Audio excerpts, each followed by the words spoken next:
ರಾಮ ನಾಮ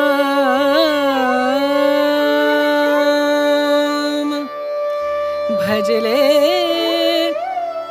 ರಾಮ ನಾಮ ಹಿಂದೂ ಸಂಗಮ ಕಾರ್ಯಕ್ರಮ ನಡೀತಾ ಇದೆ.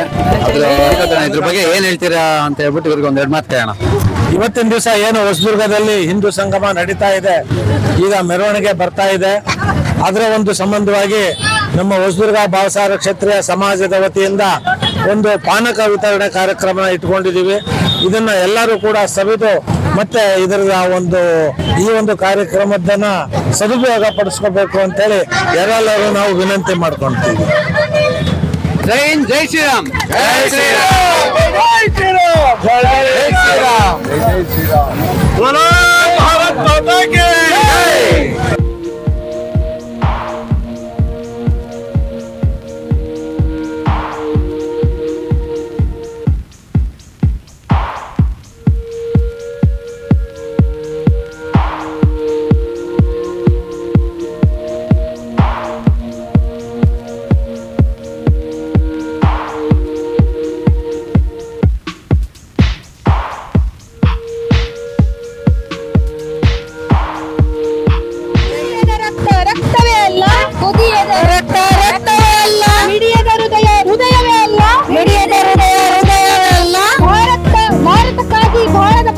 ಭಾರತಕ್ಕಾಗಿ ಭಾರತ ಬದುಕು ಬದುಕಿ ಅಲ್ಲ ನರಕವನ್ನು ಬದುಕಿ ಅಲ್ಲ ನರಕವನ್ನು.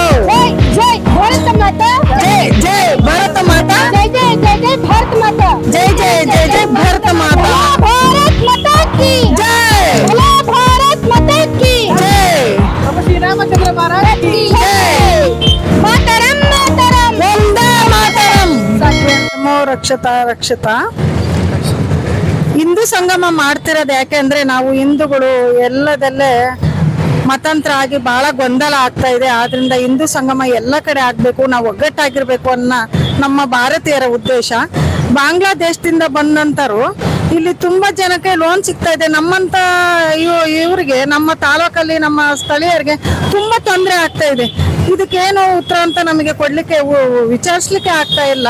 ಹಂಗಾಗಿ ನಗರದಲ್ಲಿ ಹಳ್ಳಿಯಲ್ಲಿ ಎಲ್ಲ ಕಡೆ ಹಿಂದೂ ಸಂಗಮ ಮಾಡಬೇಕು ಅಂತ ನಮ್ಮ ಉದ್ದೇಶ ಆಗಿದೆ. ನಮ್ಮ ಹಿರಿಯರು ಮಾಡಿದಂತ ಡಾಕ್ಟರ್ ಯಡ್ಗೆವರ್ ಅವರು, ಗುರೂಜಿ ಅವರು ತುಂಬಾ ಒಳ್ಳೆ ಕೆಲಸ ಮಾಡೋಗಿದ್ದಾರೆ.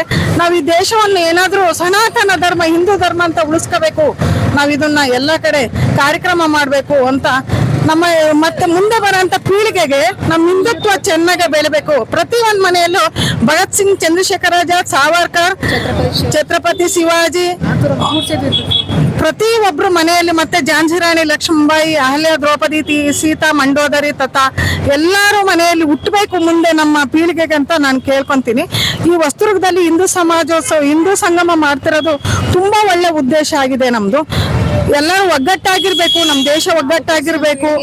ಮುಂದೆ ಬರೋಂಥ ಪೀಳಿಗೆನೂ ನಮ್ಮ ಹಿಂದುತ್ವ, ಸಂಸ್ಕೃತಿ, ಸಂಸ್ಕಾರ ಎಲ್ಲರ ಮನೆಯಲ್ಲೂ ಇರಬೇಕು ಅಂತ ನನ್ನ ಉದ್ದೇಶ. ನಮ್ಮ ದೇಶ ಭಾರತೀಯರು ನಾವು ಯಾವಾಗಲೂ ತುಂಬಾ ಚೆನ್ನಾಗಿರ್ಬೇಕು. ನಮ್ಗೆ ಯಾವುದೇ ಬೇರೆ ದೇಶದಿಂದ ಬೇರೆ ಇದರಿಂದ ನಮ್ಗೆ ನಕ್ಸಲೈಟ್ ಆಗ್ಬಾರ್ದು ಅಂತ ನಾವು ಕೇಳ್ಕೊಂತೀನಿ ಎಲ್ಲರ ಹತ್ರ. ವಂದೇ ಮಾತರಂ, ಮಾತರಂ ಮಾತರಂ, ವಂದೇ ಮಾತರಂ. ಭಾರತ್ ಮಾತಾ ಕಿ. ಹಿಂದುತ್ವದಲ್ಲಿ ನಮ್ಮ ಪೀಳಿಗೆ ಮುಗ್ದು ನಮ್ಮ ಮುಂದಿನ ಸಾವಿರಾರು ಪೀಳಿಗೆ ಹಿಂದುತ್ವ. ಈ ಹೊಸದುರ್ಗ ಇವತ್ತು ಹಿಂದೂಮಯ, ಕೇಸರಮಯ ಆಗಿ ಎಲ್ಲಾ ಕಡೆನೂ ತುಂಬಾ ಚೆನ್ನಾಗಿ ಕಾಣ್ತಿದೆ. ಎಲ್ಲಾ ಮಕ್ಕಳಿಗೂ ಎಷ್ಟು ಖುಷಿ ಆಗ್ತಿದೆ ಅಂದ್ರೆ ಇದು ನಮ್ಮ ಹಿಂದುತ್ವ, ನಮ್ಮ ಹಿಂದೂ ಸಂಗಮ ಅಂತ ಖುಷಿ ಆಗ್ತಿದೆ. ಎಲ್ಲಾರ ಮನೆಗೂ ಒಂದೊಂದು ಭಗವದ್ಗೀತೆ ಇರಬೇಕು. ಎಲ್ಲ ನಮ್ಮ ರಾಷ್ಟ್ರಕ್ಕೆ, ನಮ್ಮ ರಾಜ್ಯಕ್ಕೆ ಯಾರ್ಯಾರೆಲ್ಲ ಹೋರಾಡಿದಾರೆ, ಸ್ವಾತಂತ್ರ್ಯ ಹೋರಾಟಗಾರರು ಎಲ್ಲಾರ್ದು ಫೋಟೋ ಇಟ್ಕೊಂಡು ಮನೆ ಪೂಜೆ ಮಾಡ್ಬೇಕು. ಡಾಕ್ಟರ್ ಜಿ, ಗುರೂಜಿ, ಝಾನ್ಸಿ ರಾಣಿ ಲಕ್ಷ್ಮೀಬಾಯಿ ಇರೋ ಎಲ್ಲಾರ್ದು ಫೋಟೋ ಇಟ್ಕೊಂಡು ಪೂಜೆ ಮಾಡ್ತೀವಿ. ಬೋಲೋ ಭಾರತ್ ಮಾತಾ ಕಿ.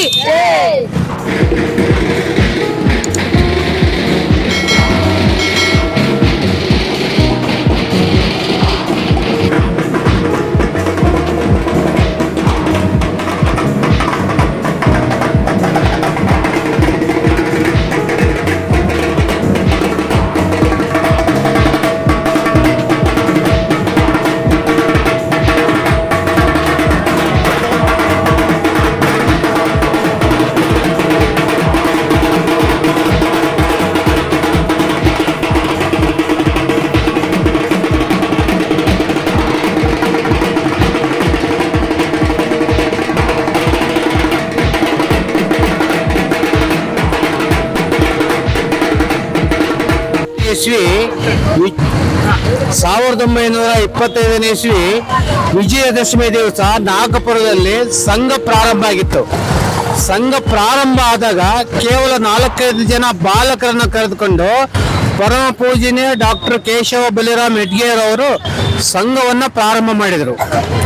ಅವತ್ತಿಂದ ಪ್ರಾರಂಭ ಮಾಡಿರುವಂತ ಸಂಘ ಇವತ್ತು 2025 ಇಸ್ವಿ 100 ವರ್ಷ ಆಯಿತು. ಆ 100 ವರ್ಷದಲ್ಲಿ ಸಂಘ ಬೆಳೆದು ಬಂದ ಹಾದಿ ಬಹಳಷ್ಟು ಕಲ್ಲು ಮುಳ್ಳಿನಿಂದ ಕೂಡಿದೆ. ಸಂಘದ ಮೇಲೆ 3 ಬಾರಿ ನಿಷೇಧವನ್ನು ಹೇರಿದರು. 1948, 1975, 1990 ಇಸ್ವಿನಲ್ಲೂ ಸಹ ನಿಷೇಧವನ್ನು ಹೇರಿದ್ರು. ಆ ಸಂದರ್ಭದಲ್ಲೂ ಸಂಘ ಯಾವುದೇ ರೀತಿಯ ಒತ್ತಡಕ್ಕೆ ಕುಗ್ಗದೆ ಸಂಘ ಇವತ್ತರೆಗೂ ಬೆಳೆದು ಬಂದಿದೆ. ಇವತ್ತು ಸಂಘ ಹೇಗಾಗಿದೆ ಅಂತಂದ್ರೆ ದೇಶದ ಮೂಲೆ ಮೂಲೆಯಲ್ಲಿ, ಪ್ರಪಂಚದ ಎಲ್ಲ ದೇಶಗಳಲ್ಲಿ ಸುಮಾರು 140 ದೇಶಗಳಲ್ಲಿ ಸಂಘದ ಶಾಖೆ ನಡೀತಿದ್ದಾವೆ, ಸಂಘದ ಪ್ರಕಲ್ಪಗಳು ನಡೀತಿದ್ದಾವೆ. ಇವತ್ತು ಸಂಘದ ವಿದ್ಯಾರ್ಥಿ ಪರಿಷತ್ ಇರ್ಬೋದು, ವಿಶ್ವ ಹಿಂದೂ ಪರಿಷತ್ ಇರ್ಬೋದು, ಬಜರಂಗ ದಳ ಇರ್ಬೋದು, ಸಂಸ್ಕಾರ ಭಾರತಿ, ಬಾಲಗೋಕುಲ ಇರ್ಬೋದು, ಧರ್ಮ ಜಾಗರಣ ಇರ್ಬೋದು, ಅದೇ ರೀತಿ ಹಿಂದೂ ಜಾಗರಣ ವೇದಿಕೆ ಇರ್ಬೋದು, ಅದ್ರ ಜೊತೆ ವಿದ್ಯಾಭಾರತಿ ಇರ್ಬೋದು, ವನವಾಸಿ ಕಲ್ಯಾಣ ಆಶ್ರಮ ಇರ್ಬೋದು, ವಿಶ್ವ ಹಿಂದೂ ಪರಿಷತ್ ಇರ್ಬೋದು, ಬಜರಂಗ ದಳ ಇರ್ಬೋದು, ಹೀಗೆ 100 ಸಂಘಟನೆಗಳು ದೇಶದ ಎಲ್ಲ ಕಡೆ ಕೆಲಸ ಮಾಡ್ತಿದ್ದೇವೆ. ವಿಶ್ವ ಹಿಂದೂ